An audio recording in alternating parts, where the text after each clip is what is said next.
Maya had been alone for 347 days when she found the first egg. The count mattered to her because it marked the time since the Dominion had destroyed the last elf settlement on this side of the galaxy. She kept track on a stone wall inside the cave system where she lived, carving small marks with a blade made from her own crystallized tears. It was an old elf ritual, something her grandmother had taught her when she was still young enough to believe that counting could bring people back. The obsidian caves stretched deep beneath the surface of Kepler 442b, and Maya had learned every passage, every hidden chamber, every place where water gathered in crystal pools. She had learned to hunt the strange creatures that lived in the darkness, creatures with too many teeth and skin that glowed faintly in the pitch black. She had learned to survive on almost nothing, the way her people had survived on worlds far harsher than this one. But survival and living were two different things, entirely. The egg was wedged between two rocks, in a cave system that Maya had only discovered recently. It was enormous, easily twice the size of her own head, and it was warm. That was the first shocking thing. The second shocking thing was that it was humming. A low vibration that seemed to come from deep inside the shell. A sound that made Maya's bones resonate in sympathy. The shell itself was the color of fresh blood, deep crimson with patterns swirling across its surface like flames frozen in motion. Maya knew what it was immediately. Her people had bonded with dragons long ago, in an age when the galaxy still held mystery and magic. It was one of the oldest stories in elf culture, taught to every child by their parents. The dragons had gone extinct during the Great War, the conflict that had lasted for 100 years and had left the elf civilization broken and scattered across the stars. But the eggs, the ancient text said, sometimes survived. They could lie dormant for thousands of years, waiting for the conditions to be right for hatching. She ran her hand over the shell and felt tears streaming down her face. She did not understand why she was crying. Perhaps it was because she had found proof that something from the old world still existed. Perhaps it was because she was so desperately lonely that the idea of caring for a living thing felt overwhelming.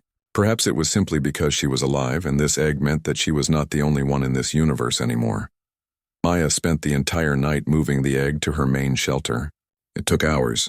The cave where she had found it was narrow and treacherous, and the egg was impossibly heavy. She used pieces of cloth that she had woven from the fibers of plants that grew in a cavern, where light filtered down from above. She created a sling and carefully moved the egg through the darkness. Her elf strength was considerable, but moving such a large object through such cramped spaces required patience and strategy. By the time she had it in her main shelter, her whole body ached. The shelter itself was a massive underground chamber with a natural spring running through one side. Maya had created comfortable spaces there, using materials she had gathered over her 347 days. There was a bed of dried moss and feathers. There were containers for storing food. There was even a small garden where she grew vegetables by channeling light through a system of mirrors and reflective stones that she had carefully positioned to catch the faint light from the surface world above. She placed the egg in the warmest part of the shelter, near where she often built small fires. The heat seemed to energize the egg. The humming grew louder and more intense. Maya settled down beside it, unable to sleep despite her exhaustion. She placed her hand on the warm surface and simply held it there, feeling the life inside, feeling the connection that was beginning to form between herself and this creature that had not yet even hatched. Time passed strangely in the caves. Maya did not always keep track of it accurately. Sometimes she thought only a few hours had passed when in fact days had gone by. Other times what she was certain was a week turned out to be only a single night of very vivid dreaming. So she was not entirely certain how many days had elapsed when the egg finally began to crack. It started with a small sound, a soft tapping from inside the shell. Maya had been dozing and the noise woke her immediately. She sat up, alert in the way that years of living alone had taught her to be. The tapping continued, growing more insistent. Small cracks appeared in the crimson shell, spreading across its surface like lightning. The humming sound grew louder and more frantic, almost desperate. Maya whispered words of encouragement in the old elf language. Though she was not certain the unhatched creature could hear her, she spoke of the beauty of the world that waited outside, of the freedom that came with flight, of the bond that she was already beginning to feel forming in her heart. And then, with a sound like thunder, the shell exploded. Pieces of shell scattered across the stone floor of the cave, and in the center of all that destruction lay a tiny dragon. It was the most beautiful thing that Maya had ever seen. Its scales were the same crimson color as the shell, but they glistened with moisture still wet from being inside the egg. Its wings were crumpled and folded against its body, and its eyes had not yet opened. It was no larger than a human child, though clearly it would grow to be massive. Its entire body was shaking, and Maya realized that it was afraid. She did the only thing that felt right. She lay down beside the dragon and wrapped her body around it gently, sheltering it in her warmth. She continued to whisper in the old language, speaking of comfort and safety and the bond that would grow between them. Gradually, the shaking stopped. The dragon's breathing became more regular. Its scales dried in the warmth of Maya's body and began to shine like polished jewels. Slowly, almost cautiously, the dragon opened its eyes. They were golden, bright and intelligent and full of wonder. The creature looked directly at Maya, and she felt something shift in her chest. It was like a door opening in her heart, a connection forming that was deeper than anything she had ever experienced. In that moment, she understood why her people had prized the bond between elf and dragon so highly. It was not simply a practical partnership. It was love at first sight, pure and complete and absolute. The dragon tried to stand, but its legs were too weak. It stumbled and fell back against Maya, and she held it close. She realized that it was hungry. Instinctively, she knew what it needed to eat. There were small creatures that lived in the caves, things like lizards, but larger, with soft meat and high protein content. She had eaten them herself many times over the past 347 days. Maya left the dragon in the warmest part of the shelter and ventured into the deeper caves. She hunted quickly and skillfully, using a spear that she had made from bone and stone. Within an hour, she had caught 3 of the cave creatures. She returned to find the dragon trying to explore, crawling on unsteady legs and investigating everything in the shelter with intense curiosity. She showed the dragon the food. At first, the creature seemed confused about what to do with it, but instinct took over. The dragon bit into the meat with surprising gentleness and began to eat. Maya watched as color returned to its scales, as strength seemed to flow back into its tiny body. When the dragon had finished eating, it looked at Maya and made a soft sound almost like a purr, but deeper and more resonant. She decided to name it Ash, because of the way the fading flames of the fire had reflected off its scales when she had first fed it. Over the next weeks, Maya's entire existence changed. Ash grew rapidly from the size of a human child to the size of a large dog. Its wings strengthened, and it began to practice flying in the largest chamber of the cave system. Maya created a system to keep track of days again, but this time the marks represented something different. They were not marks of loneliness anymore. They were marks of days spent with another living being, with a creature that depended on her and that she had begun to love more than she had ever loved anything. But Ash was not the only egg in the caves. One morning, while exploring a passage that she had never ventured down before, Maya discovered another chamber, and in that chamber, half buried in rocks and ancient dust, were 2 more eggs. One was pale white, almost silver in color, with patterns that seemed to shimmer and shift in the light. The other was smaller, a brilliant orange that seemed to glow from within like a captured flame. Maya's heart raced. She had thought she was alone with Ash, had thought that this single dragon would be her only companion for the rest of her life. But now the universe was offering her more. She carefully extracted the eggs, moving them just as carefully as she had moved Ash's egg to her main shelter. Ash seemed to understand immediately what these new arrivals meant. The red dragon made sounds of welcome, almost singing to the eggs. Maya realized that he could sense that they were kin, that they were part of his family in some way she did not fully understand. She prepared 2 more warm spaces in the shelter. She began to hunt more frequently, storing meat for the creatures that would soon hatch, and she waited, as she had waited for Ash, with patience and love and the kind of hope that she had thought had died when the Dominion destroyed her people. The magic of the old world was not dead. It had simply been waiting, sleeping in eggs buried in caves, waiting for an elf to find them and wake them in a... The silver egg hatched 3 days after Maya had moved it to the shelter. She had fallen asleep beside the 3 eggs, and she woke to a sound like wind chimes in a gentle breeze. The white and silver egg was cracking, breaking open in a pattern that seemed almost musical. Ash was standing guard nearby, his growing body tense with what Maya recognized as protective concern. When the silver dragon emerged, it was smaller than Ash had been at hatching, but it moved with a grace that seemed almost impossible in a newborn creature. Its scales caught the light like mirrors, reflecting the flames of the fire back and forth in dazzling patterns. Its eyes opened, and they were not golden like Ash's eyes, but a pale blue that seemed to contain depths of ice and ancient memory. Maya named this dragon Silver almost immediately. The tiny silver dragon looked around the shelter with obvious confusion, as if unable to understand how it had come to exist in this place. Ash approached carefully and nuzzled the smaller dragon gently. Maya watched as understanding seemed to flow between them, a connection that did not require words or even the bond that she shared with them. These two dragons recognized each other as kin, and the welcome was warm and complete. Silver was hungrier than Ash had been. Maya prepared food, hunting through the caves with increased urgency. She needed to find enough meat to feed 2 growing dragons, and she knew that soon she would need to feed 3. Her hunting skills had improved greatly over the past days, and she moved through the darkness with the confidence of someone who had learned to master their environment. She returned with enough food to satisfy Silver for several days.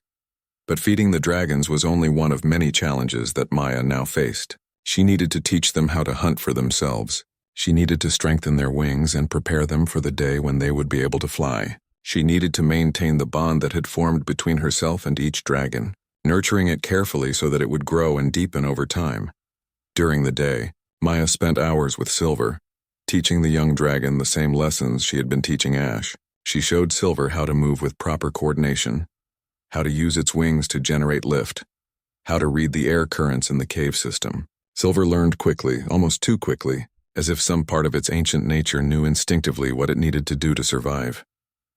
The orange egg hatched on the 7th night after Maya had moved the eggs to the shelter. This hatching was different from the others. The egg did not crack slowly and gently. Instead, it exploded outward with a force that sent pieces of shell flying across the shelter, and the dragon that emerged was immediately furious. It was smaller than both Ash and Silver, but it moved with a fierce energy that was almost frightening. Its scales were orange and gold, bright and warm, but its eyes held a fire that suggested this dragon had been born knowing how to fight. It screamed, a sound that echoed through the caves and seemed to shake the very stone around them. Maya realized that she was witnessing something important. This dragon was different. Where Ash was protective and strong, where Silver was graceful and elegant, this dragon was wild and fierce and utterly untamed. Maya named it Ember because it seemed like the right name for something so full of raw power and barely controlled fury. Ash and Silver both seemed taken aback by Ember's temperament. They approached carefully, as if uncertain how to welcome a sibling that was so different from themselves. But Ember quickly learned that aggression was not necessary in the shelter. Maya fed it with patience, teaching it that gentle connection was possible even for someone as fiercely energetic as it clearly was. The 3 dragons grew rapidly. Within a month, they had nearly doubled in size. Within 2 months, they were large enough that the shelter, spacious as it was, began to feel cramped. Ash had already begun taking short flights through the largest chambers of the cave system. Silver had learned to dive and turn with incredible precision. Ember had learned to control its fire, shooting out small flames that could burn through the toughest cave creatures. Maya realized that soon the dragons would outgrow the caves entirely. They would need open sky and space to stretch their wings properly. They would need to hunt in the world above, where prey was more plentiful and their natural instincts could be fully expressed. The thought of taking them to the surface terrified her.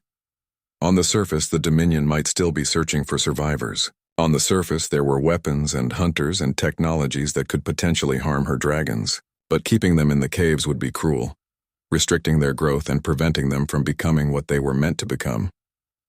She began to prepare them for the transition. She used the mirrors and reflective stones that she had positioned to bring light into the shelter, and she began to leave them positioned to bring more and more natural light into the deeper chambers. The dragons became accustomed to brightness, learning to see without the gentle glow of bioluminescent creatures that lived in the caves. Maya also spent time teaching them about danger. She created scenarios where they had to respond to threats quickly. She taught them to understand the difference between food and danger, between appropriate situations for using their fire and situations where silence and stealth were necessary. Ash seemed to understand these lessons almost immediately. Silver caught on quickly, but took longer to fully internalize the lessons. Ember complained about all of it, but eventually accepted that discipline was necessary. During this time, Maya also spent hours simply being with the dragons. She would lie between them in the warmth of their bodies and tell them stories of the old world. She spoke of the great cities that the elves had built, of the beautiful art and music that had filled those cities before the Dominion had come. She spoke of her own family, of her mother and father and sisters, all lost now to time and distance and the terrible wars that had shattered elf civilization. The dragons listened, and Maya felt them absorbing not just her words but her emotions, her memories, the weight of loss that she carried in her heart. They seemed to understand that her sorrow was a reflection of her love and that by listening, they were helping to heal something that had been broken for a very long time. One night, as they lay together in the shelter, Ash pressed his large head against Maya's chest, and she felt his heartbeat synchronizing with her own. It was a moment of perfect understanding, a moment in which all barriers seemed to dissolve and she could feel what the dragon was feeling. He did not fear the future. He did not doubt her leadership or question whether she would protect them. He simply accepted her as his bondmate, his family, his entire world. Silver and Ember soon pressed close as well, and Maya found herself at the center of a web of warmth and connection that seemed to push back the darkness of the caves. She understood then why her people had valued the dragon bond so highly. It was not simply about the practical benefits of having powerful creatures that could help in battle or transportation across the stars. It was about being understood completely and loving completely in return. On the night before they were scheduled to venture to the surface for the first time, Maya woke in the darkness and simply listened to the breathing of her dragons. Ash breathed deep and steady. Silver's breathing was lighter, more rapid, suggesting that she was awake and nervous about what was coming. Ember seemed to be dreaming, his body twitching occasionally as if he were flying or fighting in his sleep. Maya touched each of them gently, offering reassurance without speaking. She had taught them enough. They were ready.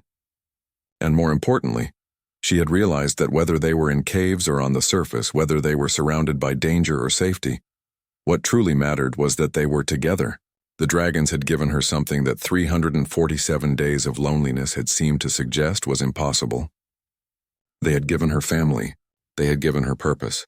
They had given her a reason to believe that the future might hold something other than endless survival and slow decay. As the first light of dawn began to filter into the deepest chambers of the cave system, Maya rose and looked toward the passage that led upward, toward the surface, toward the open sky. She could hear the wind moving through the upper caves, bringing the scent of the outside world. It carried the smell of rain and stone and something else, something dangerous that made her elf senses tingle with warning. But she was not alone anymore, and with 3 dragons at her side, she believed that she might actually be ready for whatever was waiting in the world above. The passage to the surface took longer to traverse than Maya had anticipated. Even though she had been up and down this route many times while gathering water, and the occasional supply from the world above, it felt different now with 3 large dragons following behind her. Ash moved with careful grace, his growing body scraping against the walls occasionally. Silver moved more carefully, clearly aware that the narrow passage was not ideal for a creature of her size. Ember practically bounced forward, excited and impatient, seemingly unconcerned about whether the stone around him might crumble. Maya had to stop frequently to calm Ember and to make sure that Ash did not get wedged in the tighter passages. It was a slow journey, but finally they reached the final chamber before the surface exit. The light from above was blinding after so many weeks in the caves, and all 3 dragons stopped, overwhelmed by the sudden brightness. Maya stepped forward into the light first, emerging onto a rocky outcropping that overlooked a vast plain of black stone. The red sun of Kepler 442b hung low on the horizon, casting everything in shades of crimson and orange. The wind swept across the plain, carrying with it the scent of sulfur from the volcanic vents that dotted the landscape. The sky was a strange shade of purple, and 3 small moons hung visible even in daylight. She turned to look back at her dragons, who were emerging slowly from the cave entrance. Ash came first, his head appearing cautiously in the light. Then Silver, her pale scales taking on an almost ethereal quality in the red sunlight. Finally, Ember, who burst from the cave entrance with all the subtlety of a meteorite striking a planet. The dragons stood frozen, taking in their new world. Maya could feel their sense of wonder through the bond that connected them. This was the moment that mattered, the moment when they truly became free. They could see the vast sky stretching endlessly above them. They could feel the wind and smell the rich complexity of the planet around them. They could understand, perhaps for the first time, just how large the world truly was. Ash was the first to test his wings. He stretched them out to their full span, which was now impressive enough that they cast a shadow across a large portion of the rocky outcropping. He beat them once, slowly, feeling the air moving beneath them, then again faster, and then with a roar of pure joy he launched himself into the air. Maya held her breath as the red dragon climbed higher and higher, his path slightly wobbly at first, but then becoming more confident. She watched as he learned the basic principles of flight through simple trial and error. He climbed, he dove, he banked and turned. Occasionally he crashed, but he always recovered. The sight of him against that purple sky, his scales gleaming red in the light of the sun, was one of the most beautiful things Maya had ever seen. Silver was more cautious. She approached the edge of the outcropping and looked down at the plain below. Then she looked back at Maya, as if seeking permission or reassurance. Maya walked over and placed her hand on Silver's neck, and she felt the dragon's nervous energy flowing through the bond. "You can do this." She sent the thought through their connection, and she felt Silver receive it. The pale dragon took a deep breath and then ran forward. For a moment it seemed as if she might actually fall, that her instincts might not be enough. But then her wings caught the air and she rose upward, her flight more graceful and controlled than Ash's frantic learning. Where Ash was wild enthusiasm, Silver was careful elegance. Ember, predictably, did not wait for anyone else. The orange dragon simply launched himself into the air without any apparent concern about whether he actually knew how to fly. For a terrifying moment, it looked as if his brief flight would end in a crash into the black stones of the plain. But then, with a burst of flame that shot from his mouth in pure instinctive panic, he managed to gain altitude. The fire pushed against the air itself, giving him the extra lift he needed. Within seconds, all three dragons were flying in circles above the plain, learning their wings and their place in this vast new world. Maya stood on the outcropping and watched them, feeling a joy so intense that it almost hurt. These creatures had given her a reason to survive, and now they were flying.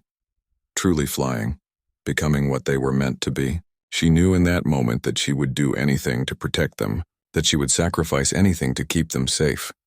But her moment of peace was short-lived. A sound reached her elf ears first, a low vibration in the air that spoke of advanced technology. Maya's head snapped around, searching the sky, and there, descending through the purple atmosphere of Kepler 442b, were 5 small ships. They were sleek and hostile-looking, and even from a distance Maya could see the weapon systems mounted on their hulls. Dominion ships. The 3 dragons, still in the air and still learning their newfound ability to fly, did not immediately recognize the danger. Maya reached out through the bond to all of them simultaneously, projecting feelings of warning and urgency. "Get down."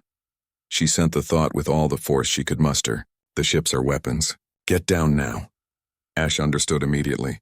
The red dragon pulled in his wings and dove back toward the outcropping. Silver was only slightly slower to respond. But Ember, brave, foolish Ember, seemed to interpret the warning as a challenge. Instead of fleeing, the orange dragon turned to face the descending ships and released a burst of flame that lit up the purple sky.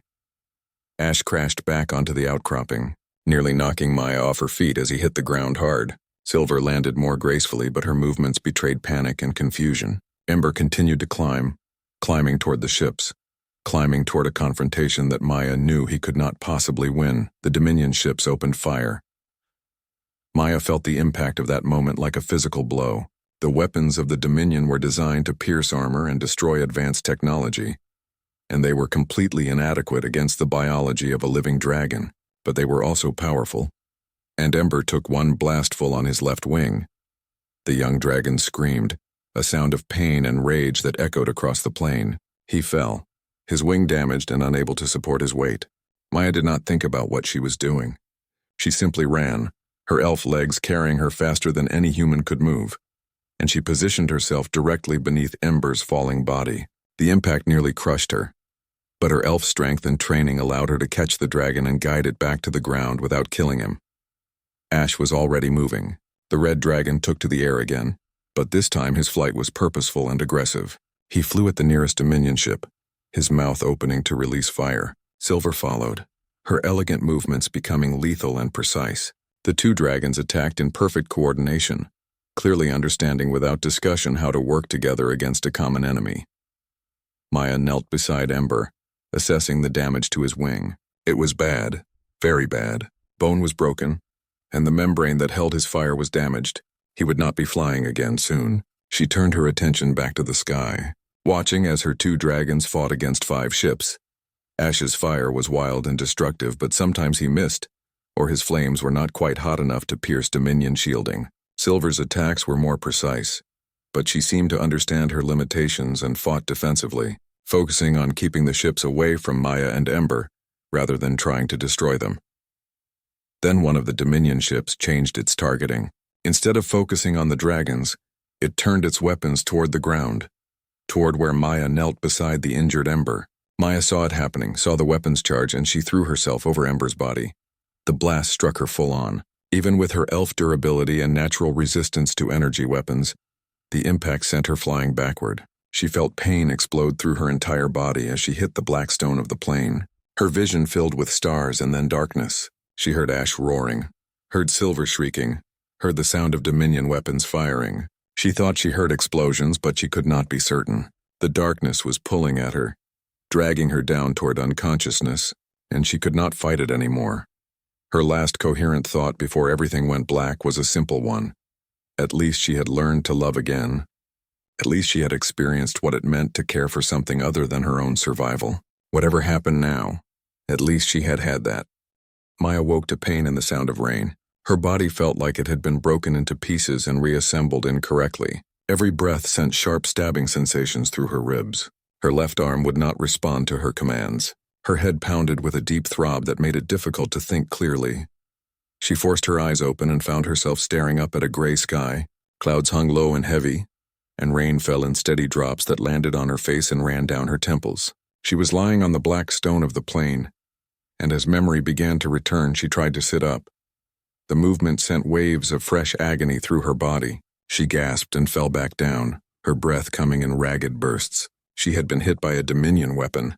That much she remembered. After that, everything was confusion and darkness. Slowly, carefully, she turned her head to look around. The outcropping where she had emerged from the caves was perhaps 30 meters away. The black stone around her was scorched and cracked from weapons fire. And then she saw Ash. The red dragon was lying near the outcropping, his massive body still. For a horrible moment, Maya thought he was dead. But then she saw his ribs expanding and contracting, saw the faintest movement of his tail. He was alive, but he was clearly injured.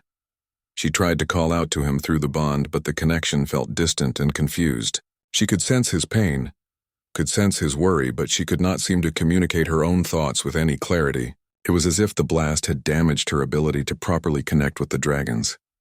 Maya forced herself to move. She did not know how long she had been unconscious, but she knew she needed to get to Ash and check on him. She also needed to find Silver and Ember. She needed to know if they had survived. Her left arm was definitely broken. She could feel the bones grating together when she tried to move it. She used her right arm to push herself up to a sitting position. Blood dripped from a cut on her forehead, mixing with the rain and running down her face. She tasted copper and wondered how much of her own blood she was losing. Fighting through the pain, Maya managed to get to her feet. Her legs felt unsteady and the ground seemed to tilt beneath her. She stood there for a moment, swaying, waiting for the world to stop spinning. Then she began to walk toward Ash. Each step was an exercise in willpower. Each breath was a reminder of just how damaged her body truly was. But she moved forward, one foot in front of the other, driven by a need to check on the dragon that had come to mean more to her than her own survival. Ash lifted his head as she approached. His golden eyes tracked her movement, and Maya felt a surge of relief. The dragon was conscious. The dragon was aware of her presence. She knelt beside him, ignoring the pain in her ribs, and placed her hand on his scaled chest. Through the bond, she felt his worry and his pain, but also his determination. He was injured, but not mortally. His wings were singed and scorched, but not broken. His body bore the marks of weapons fire, but his internal systems seemed to be intact. Maya whispered words of comfort in the old elf language, and she felt Ash relax slightly at the sound of her voice. She remained beside him for as long as she could, but her body was already pushing its limits. She needed to find the other dragons. She needed to make sure they were safe. Getting back to her feet was harder than kneeling down had been. Her muscles screamed in protest, and twice she stumbled before finally achieving a standing position. She looked across the plain, searching for any sign of Silver or Ember. It was Silver that she found first. The pale dragon was in a small depression in the ground, partially hidden from casual view. She was alive, but she was clearly in distress. When Maya approached, Silver tried to stand, but her rear left leg would not support her weight. The limb hung at an unnatural angle. It was broken. Maya could see it immediately. Silver had probably landed hard during the battle, and the break had happened then. The pale dragon made a soft sound, almost like whimpering when Maya examined the injury. Maya sent reassurance through the bond, letting Silver know that the injury was serious but survivable. She also let the dragon know that she needed to find Ember, that she would be back as soon as she could. Finding Ember took longer. The orange dragon was not on the plane itself but back near the entrance to the caves. Maya found him in a sheltered spot beneath an overhang of stone. His body curled protectively around his injured wing. His eyes opened when Maya approached, and she felt a wash of guilt and shame from him through the bond. She placed her hand on his head and tried to convey forgiveness, tried to make him understand that his aggressive response to the ships had not been foolish. He had been defending his territory and his family. That was instinct and courage, not stupidity. The sun was beginning to set by the time Maya had assessed all 3 dragons and returned to the shelter in the caves. She knew she needed to rest, needed to tend to her own injuries, but more importantly, she needed to figure out what to do next. The Dominion had attacked them, which meant they knew this location. They would send more ships, more weapons, more forces designed to eliminate any threat to their expansion in this sector of space. But Maya could not run. She had nowhere to go, and her dragons were injured and needed time to recover. She had perhaps days, maybe a week before the Dominion returned in force. She needed to use that time wisely. She spent the next several days treating her injuries and the injuries of her dragons. Elf physiology was stronger than human physiology, and her body began to heal with remarkable speed. Within 3 days, her ribs felt only moderately painful. Within 5 days, her broken arm had knitted together enough that she could move it with some degree of mobility. By the end of the week, she was almost back to full functionality. The dragons healed more slowly. Ash's wing damage was purely cosmetic, and by the end of the week he was able to fly again, though his movements were more cautious than before. Silver's leg was more problematic. The break was severe, and while it had healed enough that she could walk, she was clearly not going to be flying anytime soon. Ember's wing damage was similar to Silver's leg damage. The injury would heal, but the timeline was measured in weeks rather than days. On the 8th day after the battle, Maya ventured back out onto the plain. She was looking for something specific, something that she half remembered from old elf military training that she had received before the fall of her civilization. In the old days, there had been a military installation on Kepler 442b, a fortress that served as an outpost for the elf empire. She had never been to the installation herself. It predated her birth by many centuries, but the stories suggested that it still contained advanced technology, including a beacon that could broadcast across multiple star systems. That beacon had been designed to call for help in times of dire emergency. If Maya could find it and activate it, she might be able to bring human ships to this location. The humans had hired her for some reason, had given her a mission to survive and to preserve something. Perhaps they would be willing to repay that debt by coming to help when her dragons were in danger. The plane stretched endlessly in every direction, but Maya's elf navigation skills combined with her knowledge of old elf military infrastructure allowed her to search methodically. She looked for the barely visible signs that the installation would leave on the landscape, the geometric patterns that old elf engineers had been fond of incorporating into their designs.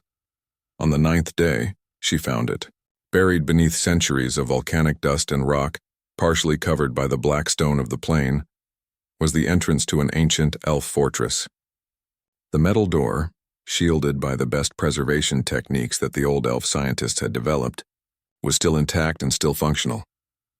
Maya placed her hand against the scanner and ancient machinery came to life. The door groaned open, revealing a passage leading down into darkness. As she stood at the entrance, gazing into that darkness, Maya felt something shift in her purpose. She was not just trying to survive anymore. She was not just trying to keep 3 dragons alive against impossible odds. She was awakening something old, something that the Dominion had thought was long dead. She was beginning to rebuild something that the galaxy had thought was extinct. The last elf and her dragons were no longer hiding. They were fighting back. The interior of the ancient elf fortress was a museum of a dead age. Dust lay thick on every surface, undisturbed for centuries. As Maya descended deeper into the structure, her elf eyes adjusted to the darkness and she began to see what lay around her. Control panels lined the walls, their screens dark but presumably still functional. Corridors branched off in multiple directions, each one leading to chambers that she could only guess at the purpose of. She moved carefully through the darkness, following a map that seemed to exist in her mind. Old elf military training buried deep in her subconscious was reasserting itself. She remembered, almost as if she had walked these passages before, where the control center should be. She remembered the layout of this particular fortress design. remembered the theories about emergency beacons and communication systems. After walking for what felt like hours, Maya reached a set of massive doors. They were sealed shut, held in place by mechanisms that had been designed to last millennia. She pressed her hand against the ancient lock, and she felt the machinery inside respond. It was slow, grinding metal on metal, accumulating dust and corrosion. But gradually, the doors began to open. The chamber beyond took her breath away. It was vast, easily the size of a small spacecraft hangar, and it was filled with technology. Massive cylindrical structures rose from the floor to the ceiling, and Maya recognized them immediately as energy storage units. The walls were covered with display screens and control interfaces, all of them currently dark and lifeless.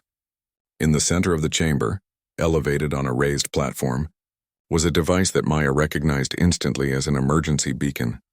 The beacon was beautiful, crafted from materials that had been mined from worlds long since destroyed. It had been designed to last forever, to broadcast across the void of space even if entire civilizations fell.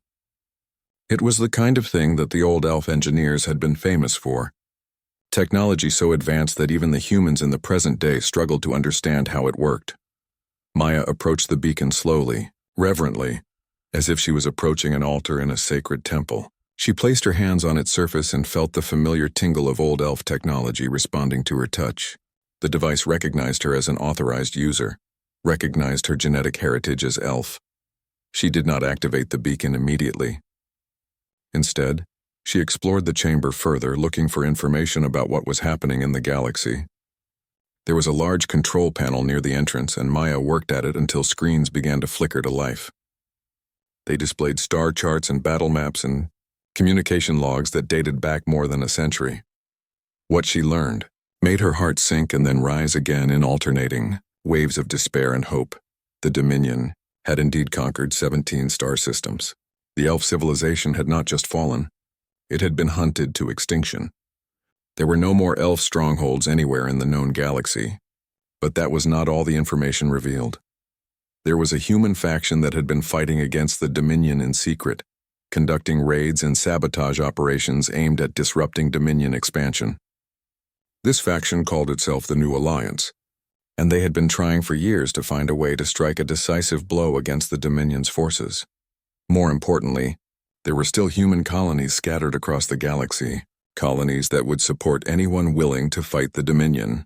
The information was incomplete, dated from the last message received at the fortress decades ago. But it suggested a possibility that Maya had thought was lost forever. There might still be allies in the universe. There might still be someone willing to fight alongside her and her dragons. Maya activated the beacon. The device hummed to life, and Maya felt the ancient machinery spring into action. Power flowed through energy channels that had been dormant for more than a century. The beacon began to transmit, sending out a signal that would ripple across the stars, announcing to anyone listening that Kepler 442b was no longer abandoned, that someone had activated this ancient technology, that the old world was not entirely dead.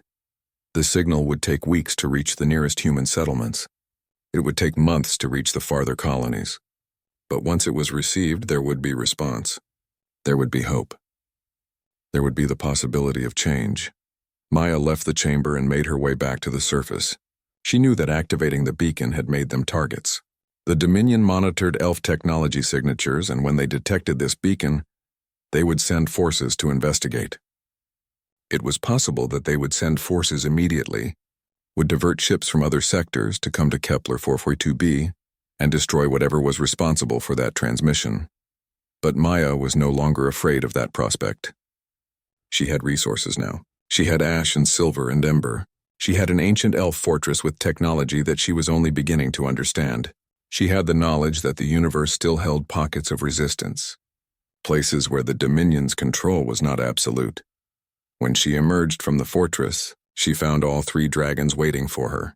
They had sensed her movements through the bond, and they had come to greet her. Ash approached first, his golden eyes reflecting her own determination. Silver and Ember came beside him, and Maya stood between her three dragons as the red sun began to set across the obsidian plain. She told them through the bond what she had discovered. She showed them the knowledge that she had gained, the understanding that they were not fighting alone. There were allies out there, somewhere among the stars, and those allies would come if given the chance. Ash roared, a sound of triumph and defiance that echoed across the plain. Silver made a trilling sound that harmonized perfectly with Ash's roar. Ember released a burst of flame that painted the purple sky in shades of orange and gold. They were no longer refugees hiding in caves. They were warriors. They were the beginning of a resistance that the Dominion had thought was long dead. Over the next weeks, Maya expanded her exploration of the ancient fortress.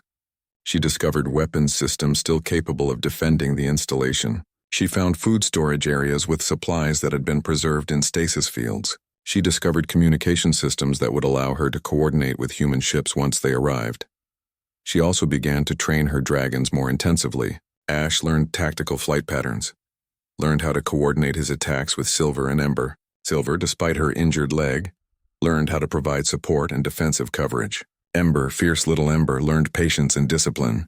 They were learning what it meant to be a true bond of elf and dragon, not simply companions but partners in a struggle for survival. The Dominion ships arrived on the 45th day. Maya was monitoring the incoming signals when she detected them. 6 heavy cruisers descending through the atmosphere of Kepler 442b.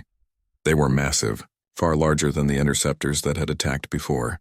They were designed to level continents if necessary, to eliminate threats on a planetary scale. Maya stood with her dragons on the obsidian plain and watched them descend. She knew that her beacon had accomplished its purpose. The message had been sent. The galaxy now knew that something had stirred on Kepler 442b. It would take time for the human allies to arrive, but they would come.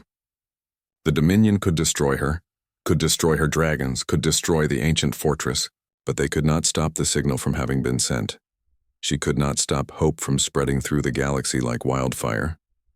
Ash took to the air first, his red scales catching the light as he climbed higher. Silver followed, her pale form elegant against the dark sky. Ember, the youngest and fiercest, roared a challenge that seemed to shake the very foundations of the planet.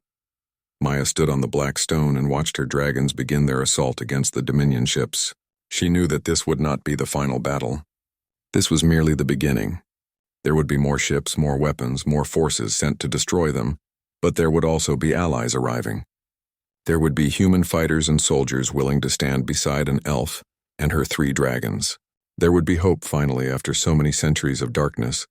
The weapons of the Dominion lit up the purple sky, and Maya's dragons answered with fire and fury.